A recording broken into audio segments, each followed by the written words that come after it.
Near the middle part of the 21st century, several cosmic events occurred at the same time. A massive solar flare, an extrasolar comet with a tail of unknown radiation passed near Earth, and an experimental power source being developed in the Pacific area went online.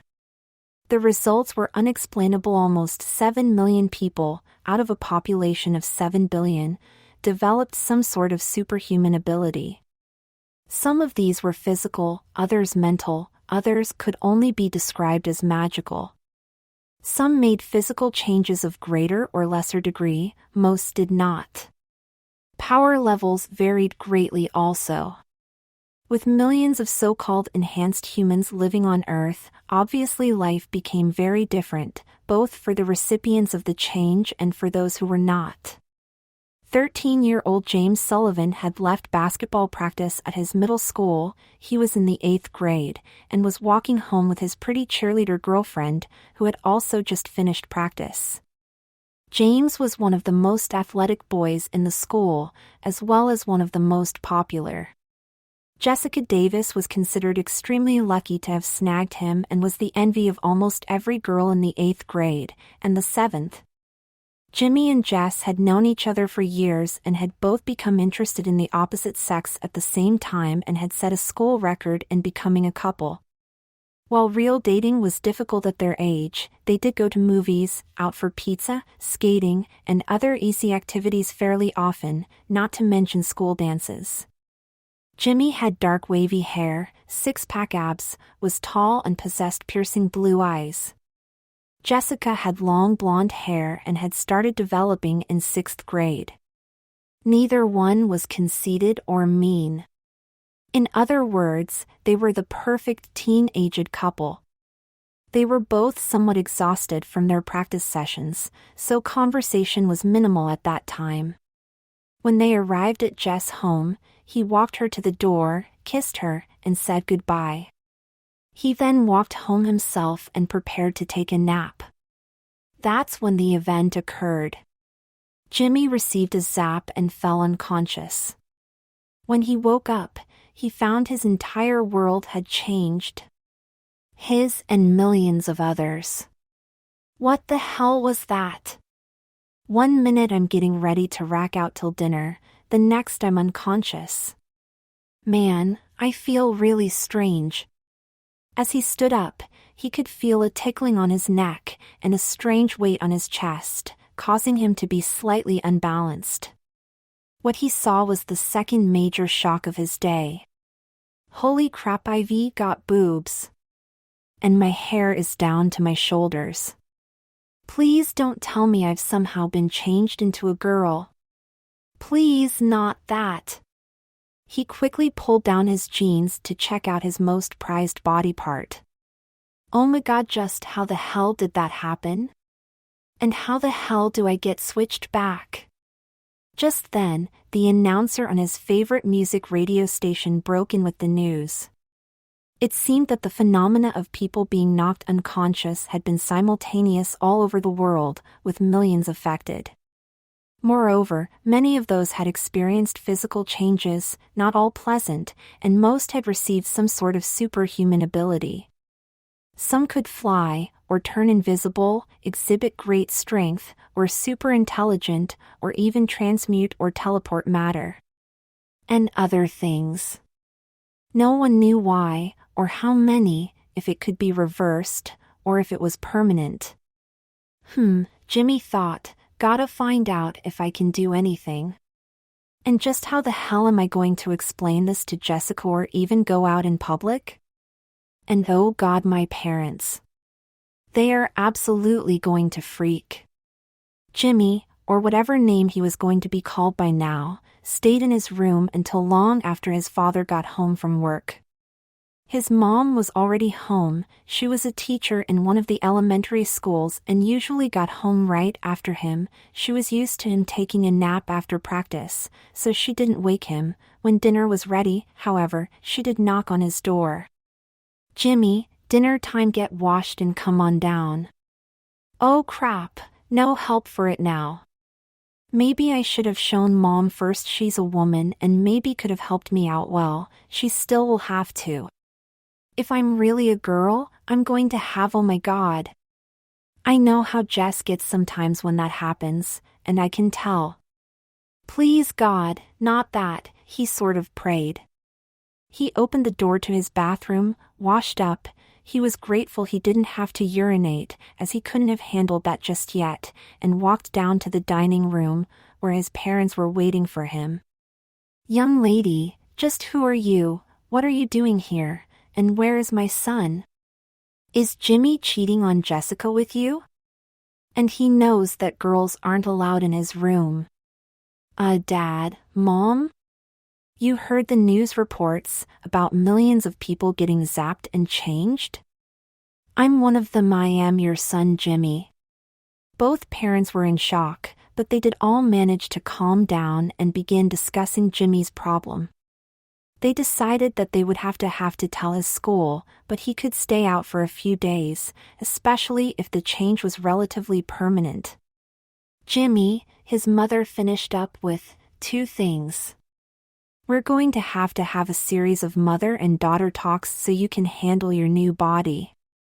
And we are going to go shopping for you to get a few things that will fit, girls' jeans, sneakers and tops for now. Plus, some appropriate underthings. I can tell that you do need some support. I'll take tomorrow off so we can talk and make a quick trip out to Target or something.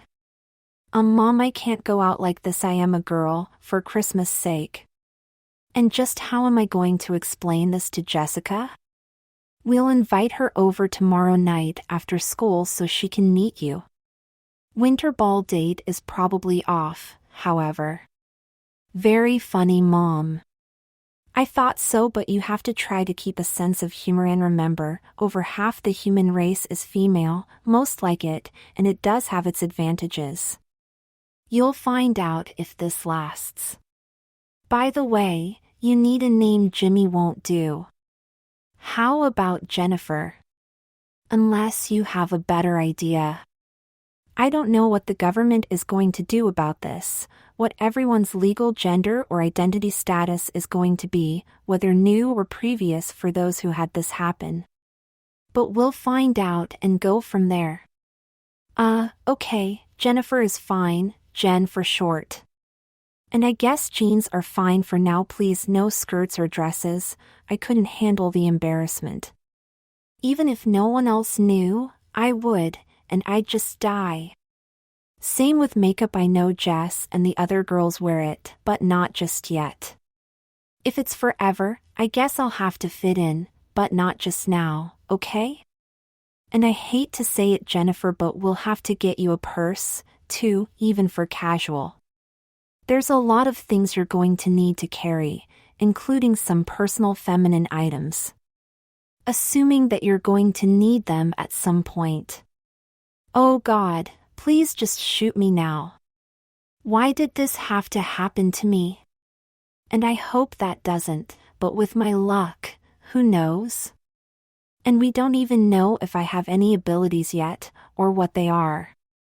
During this discussion of his son, now daughter's, personal life, Mr. Sullivan just sat quietly and didn't say a word. Dealing with teen daughters was a wife's responsibility, and he knew next to nothing about how to help her get ready for her future. Depending on what other changes Jimmy/Jen had gone through, he would endeavor to treat her as he would have treated a natural-born daughter, though Jimmy, with his masculine mind, would certainly resent restrictions of that type. Especially if he had some sort of powers.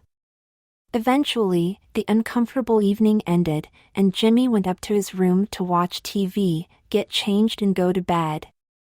I am not borrowing a nightgown from Mom. Boxers and a t-shirt will be just fine. Lots of girls sleep like that. The next day, when just as his mother said it would, his father went to work, his mother called out on a personal day herself, and she called him in as absent to the school office. After he showered and ate breakfast, toast and a slice of melon, he got dressed and they sat down for an initial talk on intimate female topics, which was one of the most embarrassing conversations he had ever had in his life. His mom then went shopping for a few basics: tops, shorts, jeans and a pair of sneakers in his size. oh crap pink and white. She also measured him with a tape measure and bought him a few 3-packs of bras and panties. You really need a bra, sweetie, it's really going to hurt if you try to go without one. Plus some health reasons. While Jennifer, was starting to get his life together in this new reality, other events were transpiring a few miles away. Margot Talford, well known as the meanest girl in the local high school, she was 16 and a sophomore, had also been knocked unconscious the previous day. Physically, her appearance didn't change a bit. She was still of average size and weight, somewhat attractive but not what could be called pretty, with the same short black hair. What did change physically was her strength. She had always been a bully, and now, with the ability to lift over a ton and crash through walls, she was already contemplating a life of crime. After all, who is there to stop me? And any other people with powers will understand, and probably be doing the same thing. Such was Margot's understanding of human nature. She assumed that everyone who developed an advantage would be as warped as she was. The Sullivans' dinner with Jessica went about as well as could be expected. Jess declared that while she liked Jimmy as a boyfriend, he was now a girl and she wasn't a lesbian, so dating was definitely out. I kind of figured that, Jess, but where does that leave us now? Mom can help with some stuff, but I'll need someone to help me learn to actually be a teenaged girl. Can you help? Please? Of course, Jennifer. Feels strange to call you that, but sure. I know you want to stick with jeans for now, but eventually you'll have to go out in public. And start dressing like a girl. That means skirts and makeup. When you're ready, we can go shopping. Do you plan on letting everyone know, or is this just between us? According to the news, millions of people got zapped, so I don't think it'll be any big thing after a while. But for now, just us, okay? Sure, Jen, looks like I have a new BFF, giggle.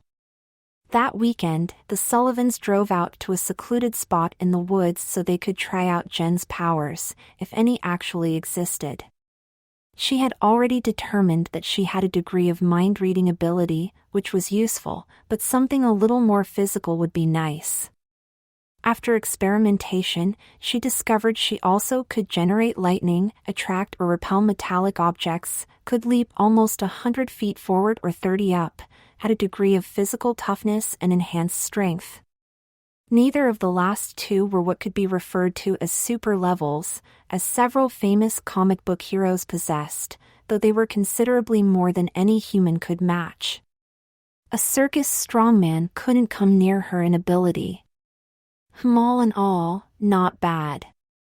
A total of 6 diverse abilities. And all I had to give up was my maleness.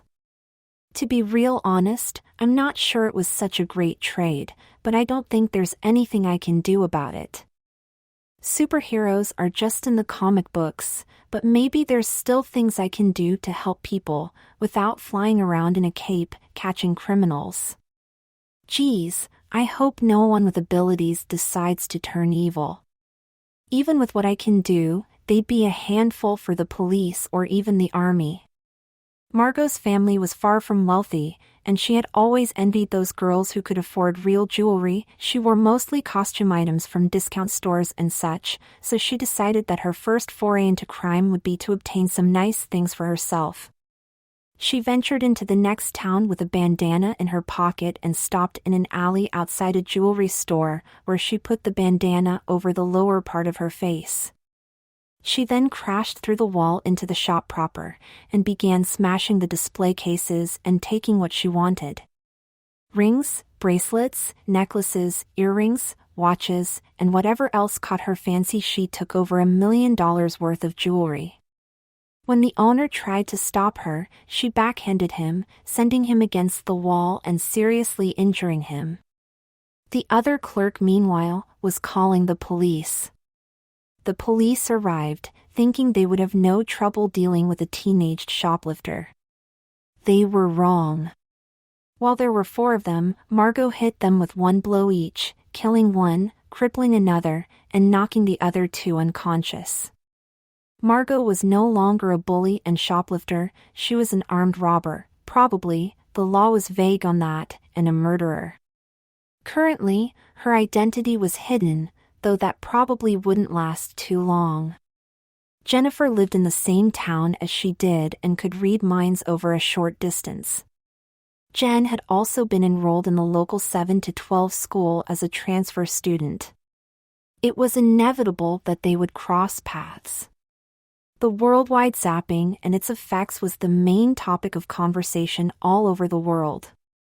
Congress and other government bodies were considering laws requiring confinement, registration, testing of changes and other things, most of which were probably not constitutional in the United States, though might be in other parts of the world.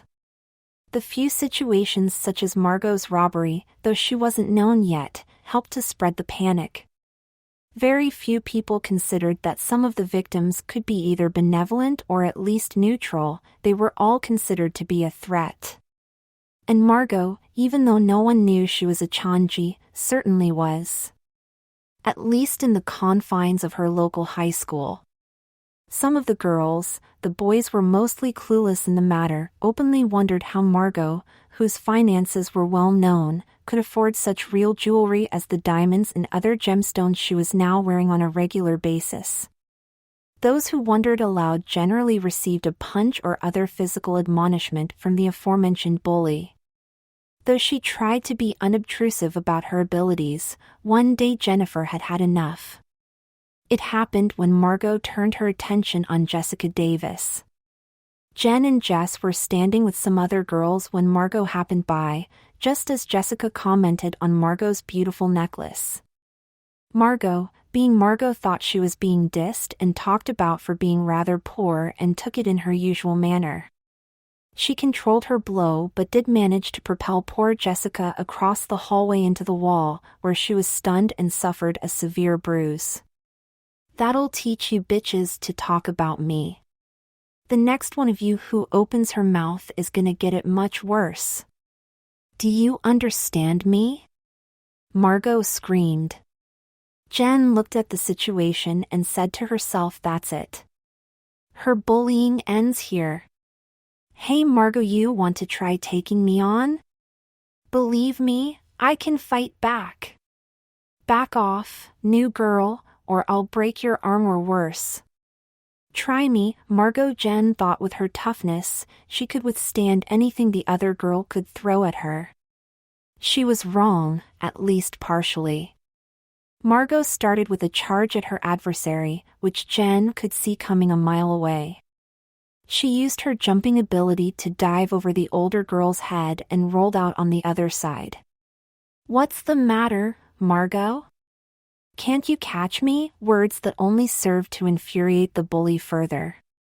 With a roar, Margot turned and noticed that the other girl was standing a little too close to evade easily, so she launched a vicious slap, one that would have seriously injured or killed anyone else, knocking Jennifer 10 feet down the hallway. Getting up rather slowly, the Chanji decided to use one of her other abilities, magnetism. She jumped up and grabbed a loose exit sign, pretending to do it physically, and threw it magnetically at the other girl. It made a loud bong as it bounced off of Margot's head, but it did knock her unconscious. Margot had toughness, but she wasn't invulnerable. Needless to say, Margot was taken to the nurse's office, while Jen was escorted to the principal's. She was in trouble for fighting, damaging school property, and possibly assault with a weapon, the sign. Naturally, her parents were called in. Fortunately, Margot was well known to be the school's foremost female bully, with a long history of assaulting those smaller and weaker than herself. Jen was actually the first girl who had ever stood up to her. When asked how she had managed to perform the leap and jump up to grab the sign, her parents covered for her, saying that in her old town, she had studied several years of gymnastics and was one of the top students in the school. Unfortunately, an injury had ended her competitive career, an excuse which served to keep her off the school team, as she actually knew nothing about the sport, and several witnesses had seen Margot attempt to attack Jen first. She was merely defending herself, which state law allowed. Her father pointed out the state law on self-defense, which contradicted and superseded school regulations, much to the chagrin of the administrators involved. As a result, Jen Sullivan was released and nothing was placed on her record. Margot received a suspension and another entry on hers. Jennifer Sullivan, however, had made an implacable enemy. It was inevitable that they would meet outside the confines of their school, in a more serious manner. In addition, Jen's telepathic ability had allowed her to discover that Margot was responsible for the vicious robbery in the next town, which explained how she could afford so much expensive jewelry. Unfortunately, there was no way Jennifer could inform the police without outing herself to others about her own abilities. Several jurisdictions had experienced what was being referred to as metacrime, and were building special jails to hold those special criminals. Jen had no wish to be caught up in a wave of panic and wind up in one just for being a Chanji. But I do have to watch this girl, she isn't finished, not by a long shot. With her powers, Jen realized it would be grossly unfair for her to go out for any of the school sports teams, as she would have been a star player even on an NFL football team. She missed that, and thought about cheerleading or something like that, just to be involved. Jessica offered to help her learn the routines, but Jen still only rarely wore a skirt, when she absolutely had to. And couldn't face the idea of being in front of several thousand people, shaking pom-poms and wearing an extremely short one. That idea was quickly shelved. She was having a lot of trouble with this girl thing, especially as it had now been 2 months since her change into a complete genetic female, with all that it physically implied. That is something I'll seriously never get used to, she thought to herself. While her mother had taught her all she needed to know to take care of herself, it still embarrassed her, due to 13 years of being an alpha male. In addition, she had received several invitations from some of the cutest boys in the school asking her out to the movies or other young teen social events. I am definitely not ready for that. I'd feel gay or something, holding hands and kissing a former teammate. Jess told her that if she didn't want to get a reputation as a lesbian, nothing wrong with it, but middle schoolers can be cruel, she better accept at least a few dates once in a while. She missed homecoming, of course, though Jessica did find another date much to Jen's chagrin, but she decided to go to the winter dance if she was asked. She was. Naturally, it was a former teammate from basketball who asked. Billy Rogers, one of her best friends from her previous life, came up to her in the hallway and shyly asked if she would go with him. Before she knew what had happened, she accepted and thanked him for the invitation. She knew that she absolutely had to talk to Jessica about this. She would need help shopping from both her and her mother. Not to mention getting ready, hair and nail salons and makeup. Oh crap, what have I gotten myself into now? She thought to herself. Jess and Jen's mom made a trip to the mall to help the new girl pick out a dress for the big event. Jess had already gotten hers, in her favorite brilliant red, which her blonde hair could easily pull off. Jen eventually, after trying on almost everything in the formal shop, embarrassed the entire time, chose one in a royal blue, and it covered up as much of her young body as she dared. Jen wasn't ready to be all-out middle school sexy just yet. If ever. Then on to the Clinique counter for a makeover, which for a formal event like this she would have to wear. An attractive young woman named Lindsay, who seemed to know what she was doing, spent almost 45 minutes on Jennifer, who really seemed uncomfortable and embarrassed by the whole thing.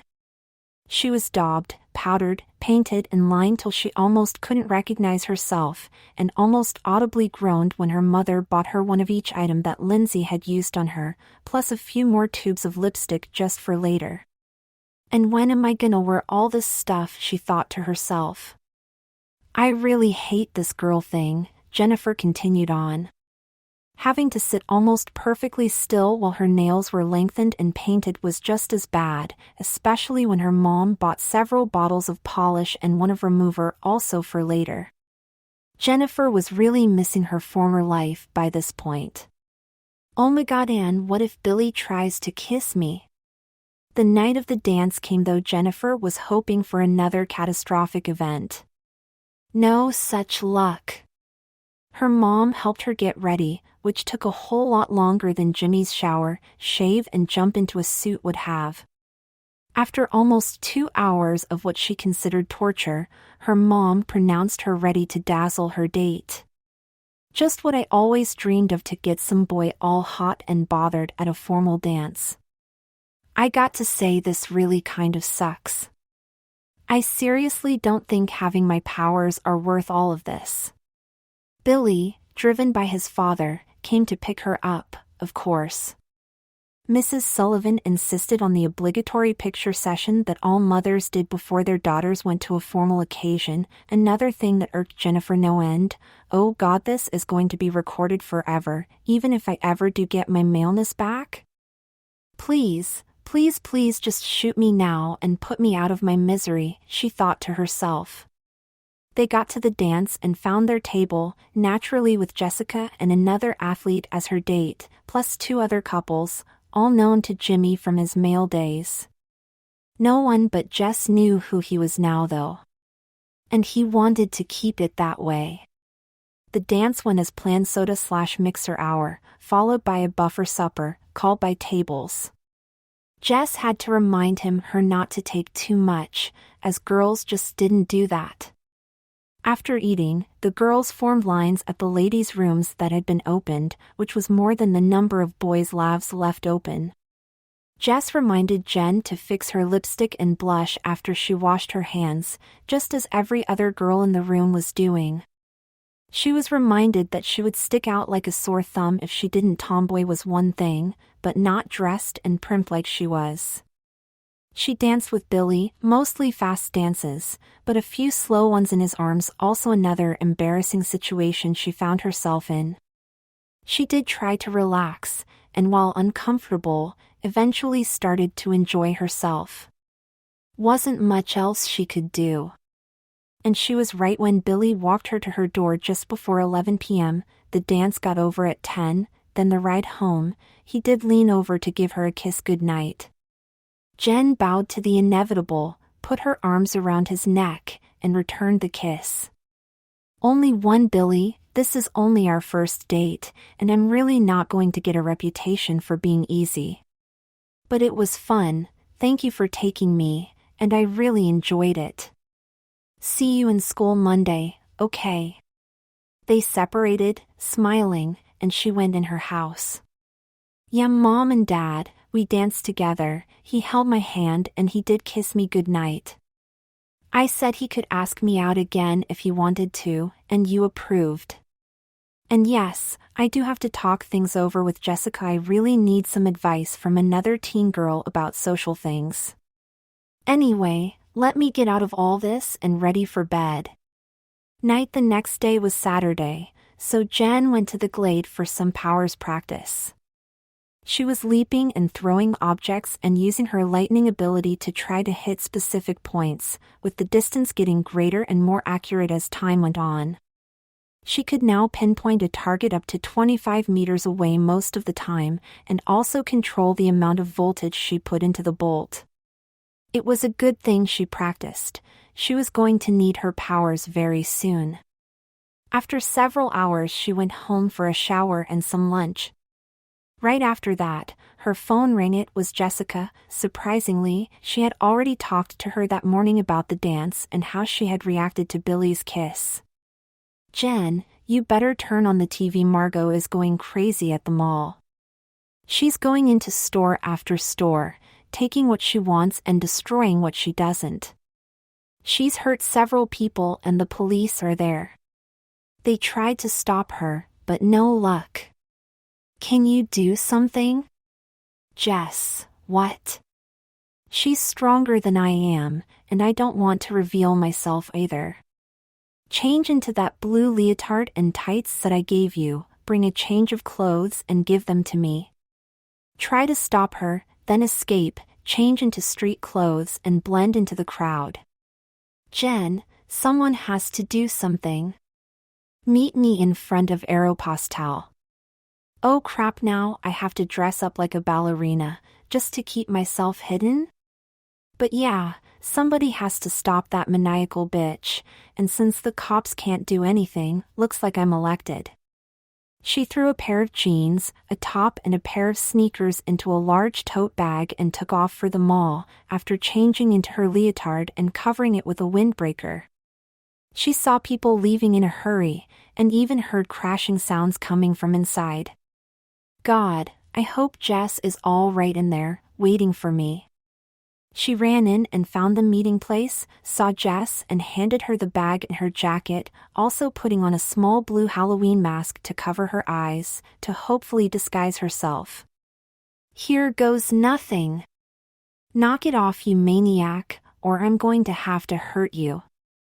I guess there aren't too many people around here who can do it, or even want to stand up to you. But guess what? Here I am, Dot. Margot looked at her and sneered, dressed all in blue? All you need is the red miniskirt and cape and you'd look like you came right out of a comic book. Come to think of it, girly, you do anyway. Tights and a leotard? Just come from dance class? No ballet slippers? Bring it on. The two girls closed with each other, Margot breaking into a run with her fist clenched and her arm raised. She planned on pulverizing Jen and finishing things with the first shot. Luckily, Jen could read her thoughts and stopped about 10 feet away from Margot and launched a half-strength lightning bolt squarely at her torso. While it stunned her larger opponent and knocked her down, it didn't knock her out. Margot got to her feet and continued her charge, now angrier than ever. She seriously planned on killing this fool who was stupid enough to face her. Jen did another one of her leaps over Margot's head, and immediately realized that it had been a mistake. Wait a minute, that new girl in school did the same thing when we fought. You're what's her name, Jennifer Sullivan, right? You come waltzing in here and right away grab one of the Rogers boys for the dance, and I didn't get noticed by anyone, let alone Billy's older brothers. Bitch, I am going to kill you slowly.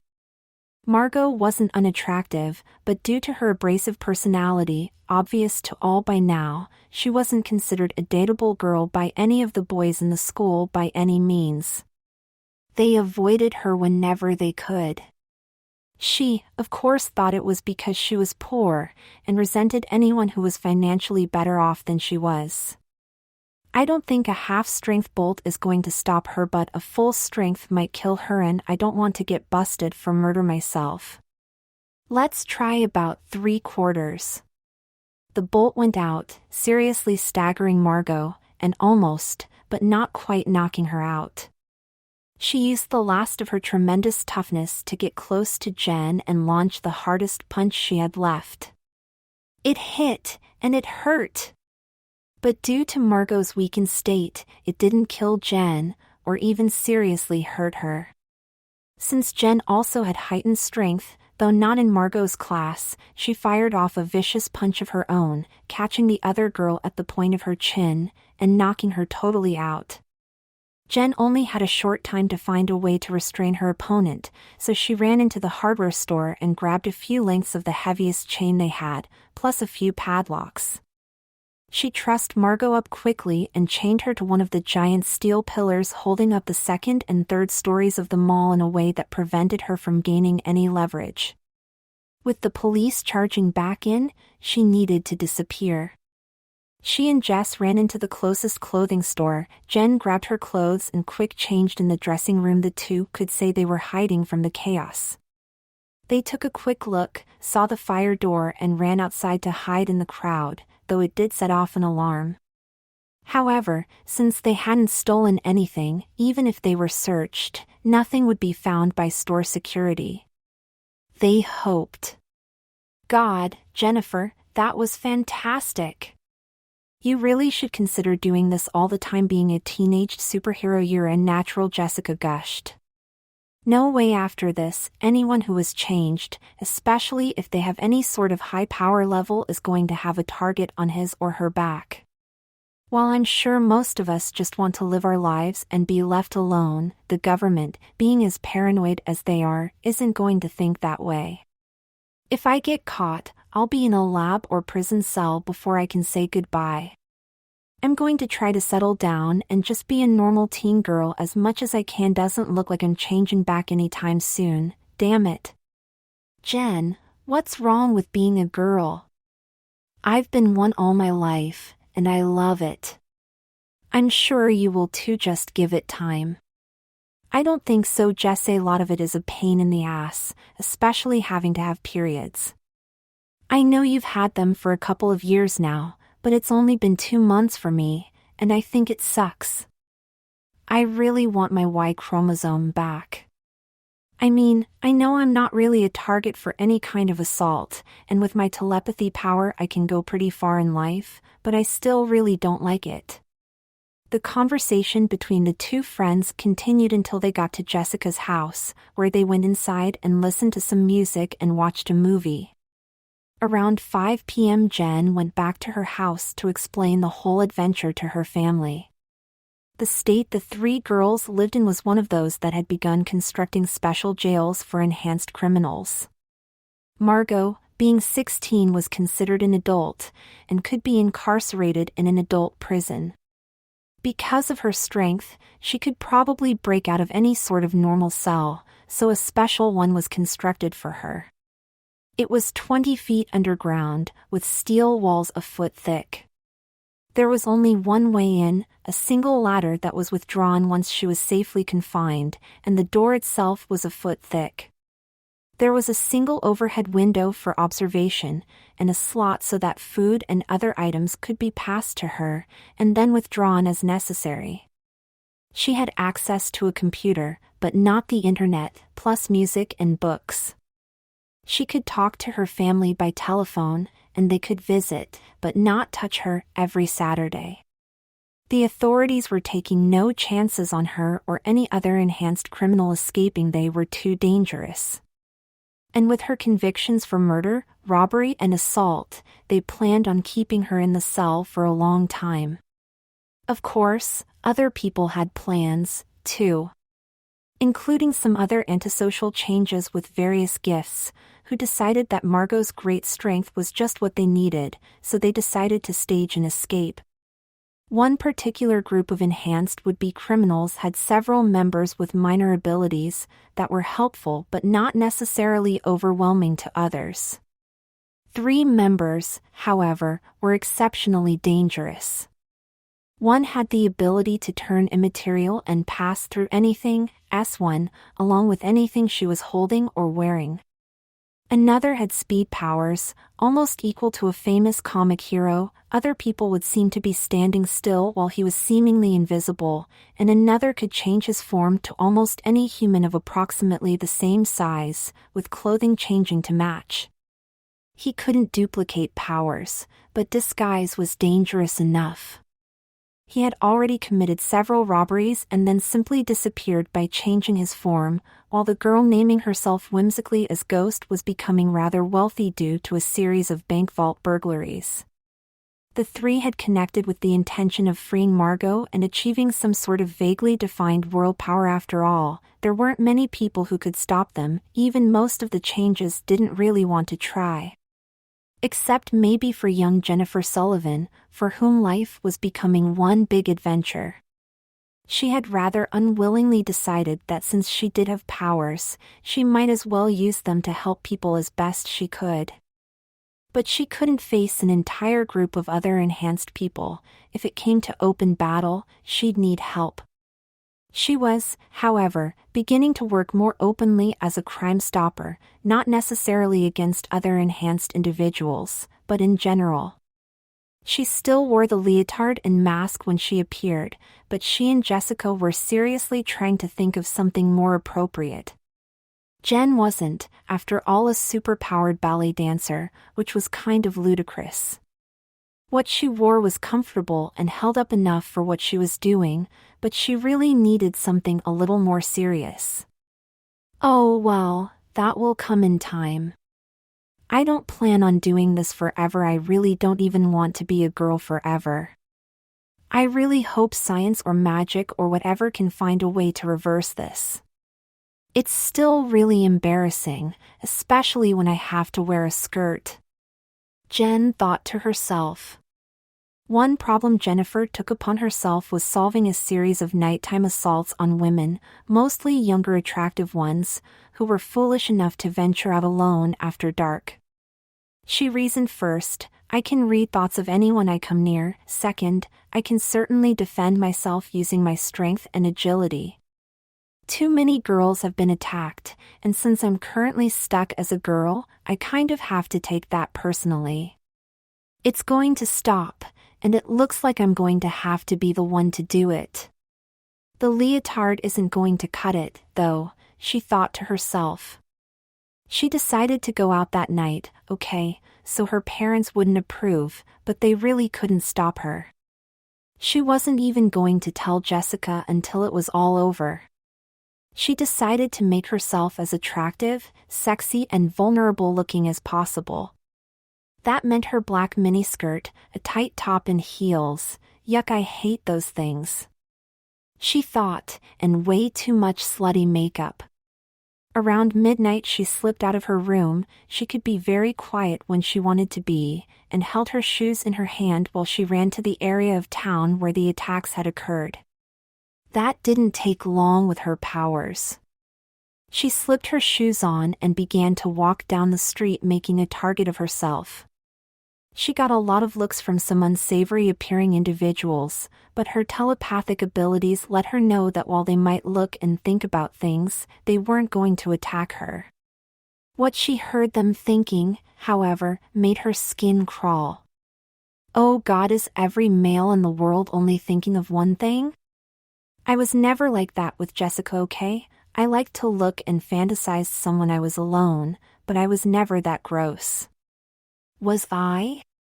This put a new slant on a lot of things and was definitely something to think about. Then she picked up a thought after about 45 minutes of walking. The thought was pure evil and was definitely targeting her, while comparing her attributes to others he had assaulted and deciding how easy a target she was. Not hardly, pervert, Jen said to herself. She deliberately passed close to the alleyway where the criminal was lurking, the better for him to grab her and pull her into the secluded area. That was his mistake. Jen was going to capture him, that was certain. But he was going to hurt first. As he grabbed her with his arm around her neck and heading towards her mouth to silence her, she grabbed back with both hands. She bent his arm into an extremely unnatural angle, causing it to fracture in 2 places. A stomp to the side of his knee shattered the joint, causing a permanent limp. A medium-strength lightning bolt finished him off for the night, driving him mercifully into unconsciousness. Disappearing into the darkness where he had meant to drag her, she pulled out her phone, incongruous for a superhero, but what teen girl doesn't carry one at all times? She made a quick call to the police, identifying herself as the enhanced girl who had captured Margot at the mall, and explained that she had just been attacked by the rapist who had been operating in their town. Since she had been attacked first, she was just defending herself, which explained the scum's injuries. They could come and arrest him any time, he wasn't going anywhere. Oh, and don't think you can track me by my cell number, it's not on my family's plan. I bought a throwaway at Walmart just so you can't. But whenever I help out, I'll use this phone so you know it's me. Bye for now, Sergeant. She hung up and used her powers to run back home and sneak back in through the window. Luckily, this time her parents were still sound asleep. She didn't get caught, but that probably wouldn't always be the case. She washed and changed into her sleepwear and went to bed, falling asleep almost immediately. Jennifer, was this you? her father asked her sternly at breakfast. Was what me, Daddy? I haven't read the paper yet, so I don't know what you're talking about, the girl replied. Don't play cute with me, young lady. The rapist operating downtown was severely beaten and shocked last night by a young girl as he tried to attack her. The police report said that they received a phone call from the supposed victim, who identified herself as the one who caught Margot at the mall. And I think that was you, wasn't it? Well, I won't lie to you, it was me. Look at what he's been doing to women for the last several months, and the police couldn't stop him, or even find him. With my mind-reading ability, I decided I could be absolutely sure of who the person was, and then when he jumped me, I simply acted in self-defense. His career is done, and he's safely in jail. I knew I was safe from any ordinary criminal. I even took out Margot with all her strength, remember? Jennifer, I haven't forbidden you from doing things like that, so I can't punish you. But even with your powers, you aren't indestructible, you can be hurt. I do not want you acting like a comic book superhero anymore. Do you understand, young lady? Her father sternly admonished her. Yes, Daddy, I do, but I was given these powers for a reason.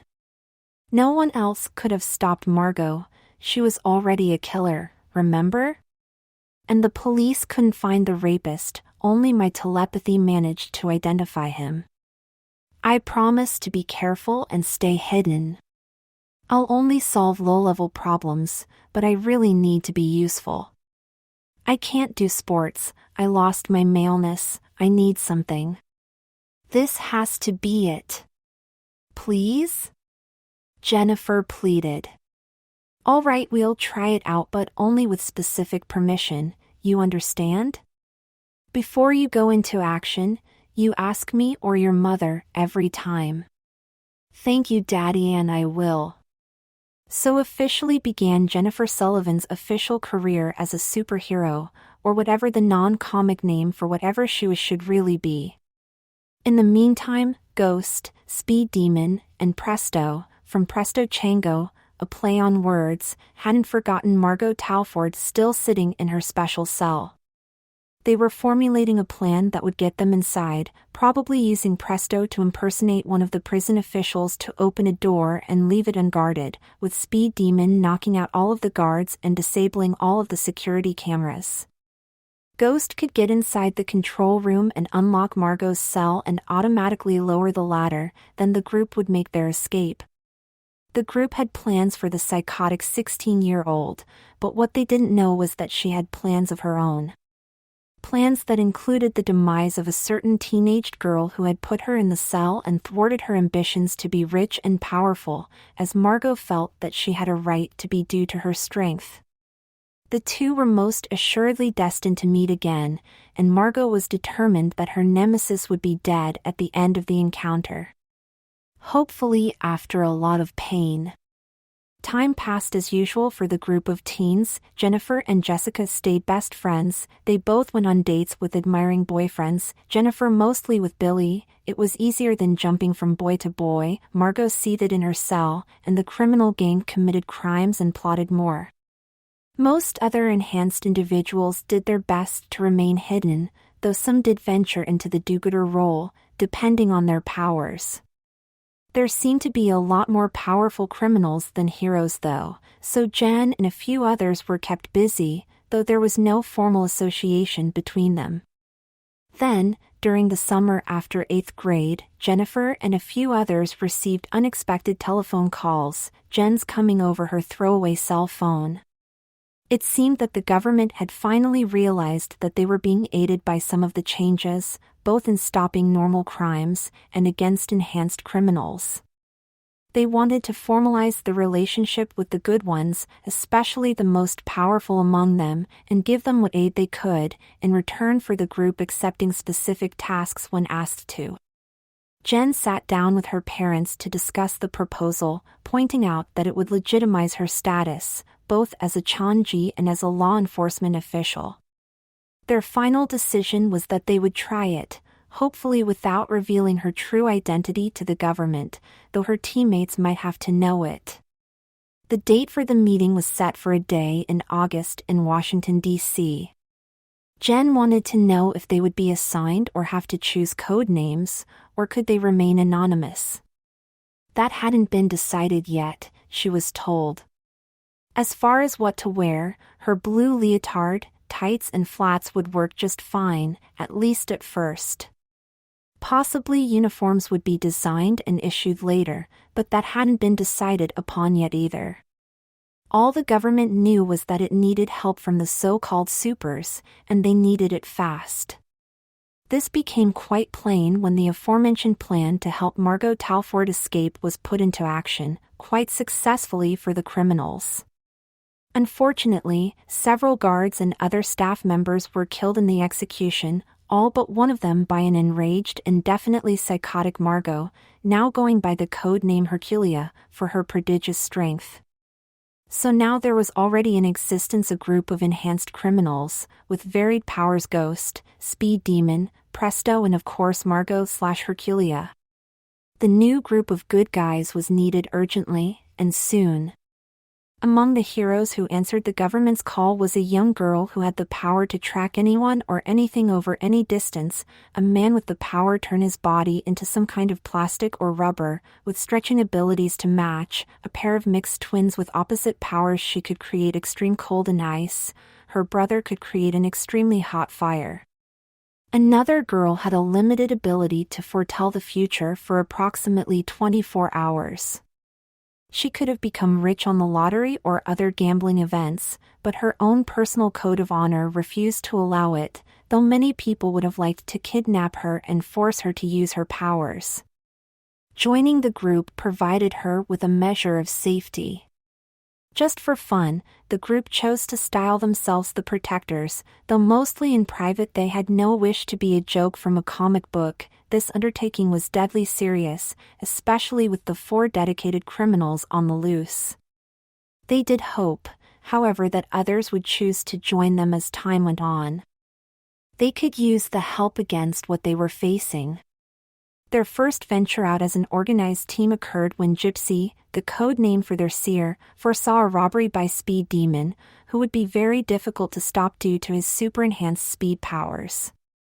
Jen and the tracker girl responded to the area where the crime was to take place, which for Jen's teammate wasn't difficult. Jen had a bag on her belt with a very important item, a bag of 1-inch steel balls. When they arrived at the crime scene, with their adversary still there, the plan was to trap him somehow, and Jen would roll the balls at him or launch them with her magnetic powers. One way or the other, he would either be knocked out or be unable to keep his footing on the steel balls. When he saw them, he instantly knew who Jen was. The leotard gave it away, and began to run with the loot he had already collected, which did him no good. Gypsy had seen which way he would run, and that's where Jen, who needed some kind of nickname, launched her weapons. One caught the speedster square in the temple, rendering him unconscious, though not seriously hurting him. Jen's partner took out a pair of plastic restraints and placed one around his wrists, behind his back, of course, and another around his ankles. They then turned him over to the local police, who were now on the scene and forewarned of the girl's status. They were thanked for their help, and were then picked up by FBI helicopter, whose pilot was one of those permanently assigned to the team as assets. First mission accomplished for the Protectors. In the meantime, Jennifer and some of the others were still teenagers, with other obligations and of course, lives. She still needed to attend school, though the government decided to provide tutors to the underage members of the group. But they still had personal lives as high school students that they didn't want to lose. Jennifer Sullivan was finally being acclimated to being a girl, since it appeared that she wasn't changing back anytime soon, if ever. She and Billy had been steadily dating for several months, though at age 14, they were absolutely not about to become intimate in any way more than a passionate hug and kiss, with her occasionally allowing Billy a short touch on her fully covered breast. She still wasn't ready for anything more, due to her background and age. She'd gotten used to wearing skirts more often and had become more skilled at applying makeup and doing her hair. Simple ponytails were becoming boring. She still felt kind of weird but had come to the conclusion that fitting in as an attractive high school girl was important. Jessica was still her best friend, and the two spent hours together whenever they could, as well as double dating when possible. Jessica was also her most important mentor in how to be a girl. She had also resigned herself to her monthly visitor, like every other female on the planet. It wasn't something she had ever expected to happen before the zapping, obviously, but there wasn't much she could do about it, so she just made the best of things. As time went on, the other members of the enhanced criminal gang were neutralized. Through trial and error, or a lucky break, it was discovered that Ghost couldn't phase through a wall that was electrically charged, and that even in her ghost form, she was vulnerable to the elements, such as fire and extreme cold. The twins were dispatched to apprehend her. They managed to chase her into a metal vault that had been fitted with an electric generator. When she tried to escape after the door was slammed, she not only failed but was rendered unconscious in addition. This made her capture and incarceration a relatively simple matter. She was placed in a special cell that had multiple separate generators wired to it and a separate double door that could be closed before the inner one was opened so that food and other necessities could be supplied. After Margot's escape, the authorities were taking no chances with any other powered criminals they managed to capture, though it took the aid of Jennifer and the other volunteers to do it in most cases. It turned out that these four weren't the only enhanced felons in the United States. A few dozen others who were more or less powerful had also decided to become criminals. Jen, Tracker, and the Elemental twins were given the mission of recapturing Margot, as she was becoming the most dangerous person in the country, even though she was only 17. Tracker found her in a remote cabin in the Rocky Mountains, and the four were transported by helicopter to the area. The plan was that the twins would attempt to fence her in with their powers from two directions. When she was trapped, and realized it, Jen would be sent in to make the final capture. Unfortunately, Margot decided to run. She suffered some burns running through the flames from Jen's teammates' powers, but did manage to escape into the forest, though not before punching him in passing, causing a serious injury. His sister stayed behind to aid him, while Tracker and Jen followed. Jen held the other girl in her arms while she made her long jumps, while she was told in what direction to go in order to intercept her old nemesis. Eventually, they caught up to her. Now it was all up to 15-year-old Jennifer Sullivan to stop an unbelievably strong sociopathic maniac. Again. You again? Growled Margot. I should have killed you back in school the first time you got in my way, you bitch. What did you expect, Margot? You almost killed my best friend just for saying how pretty your necklace was. She wasn't insulting you. So how did I know that? You rich stuck-up snots were always insulting me, just 'cause my parents didn't have money. It was my turn to get back at you. Margot, I never made fun of you or insulted you, did I? We weren't exactly friends, but I never gave you a hard time. Why do you hate me so much? 'Cause you're just like the man you hung around with, that stuck-up cheerleader slut Jessica. Her boyfriend moves away, and she has no trouble getting another one. I never had a boyfriend. Nobody wanted to go out with the girl from the trailer park who wore hand-me-downs. Well, now I can show you all, and I have. Enough talk, let's finish this now. The two girls closed with each other. Jen let off a lightning bolt calculated to take the other girl down, but Margot was in such a rage that it barely affected her. The older girl swung so hard and fast that Jen could barely dodge with her leaping ability. Even so, she did get caught with a glancing blow, still hard enough to daze her. She rolled out a few yards away and prepared to resume the fight. Margot charged, but Jen was ready. She launched a sidekick, remembered from her younger days as a boy studying karate for a while, powered by her own enhanced strength. The result was satisfying. She heard several of Margot's ribs crack, which would slow her down and make fighting more difficult, Jen hoped. After a few more exchanges, Jen saw her opening again. She let loose with a full-strength spinning back kick, leading with her heel, to Margot's head, which landed hard. Margot went down, poleaxed. With no way to secure her enemy, Jen had to work fast. She called for the chopper, which was carrying a special cage suspended from the skids. Once they were in the air, Margot couldn't escape without falling several hundred feet and killing herself. They ferried her back to the prison she had escaped from, now with some added safeguards, and reincarcerated her. That left 3 out of the 4 most dangerous criminals in the country captured by the protectors. The only one left was Presto, and special precautions were taken to thwart him. The police had started patrolling only in pairs, who were well acquainted with each other, with code words memorized so they could check each other's identities. The same went for the prisons where the enhanced criminals were kept, not only the 3 Jen and her friends had caught, but others also. Finally, Presto decided to call it quits. He changed to a nondescript form and managed to acquire forged identification papers, such as birth certificate, social security card, college and high school graduation diplomas, and a driver's license. He disappeared from the government's radar after that. While they would have preferred to capture him and make him accountable for his crimes, neutralizing him worked just as well.